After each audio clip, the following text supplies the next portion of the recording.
সবাইকে শারদীয় শুভেচ্ছা।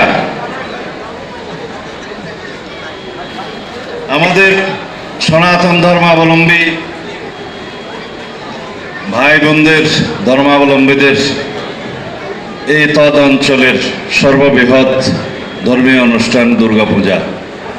একটি গোষ্ঠী, একটি রাজনৈতিক দল ধর্মের ভিত্তিতে জাতিতে বিভাজন সৃষ্টি করতে চায়, অনৈক্য সৃষ্টি করতে চায়।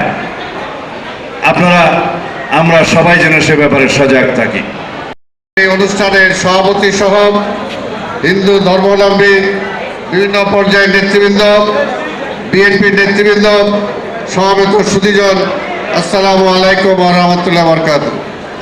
আমি আপনাদের প্রতি বছরই আমার সুযোগ হয় আপনাদের এখানে আসার এবং আপনাদেরকে শুভেচ্ছা বিনিময় করার। আজকে আমাদের 5ই আগস্টের পরের পরিবর্তনের পরে অনেকেই অনেক কথা বলেছে। আমি শুধু এটাই বলতে চাই, এই দেশটা হিন্দুর, এই দেশটা মুসলমানের, এই দেশটা বৌদ্ধর, এই দেশটা খ্রিস্টানের, এবং বিএনপি সেটাই বিশ্বাস করে। বিএনপি সকল ধর্মের লোকজনকে নিয়ে সহাবস্থানে বিশ্বাস করে।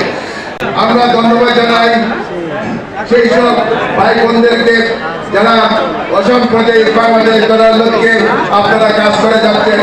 বাংলাদেশ পূজা উদযাপন পরিষদ মহানগরের পক্ষ থেকে শুভেচ্ছা, ধন্যবাদ জানিয়ে এই সভা এখানেই সমাপ্তি।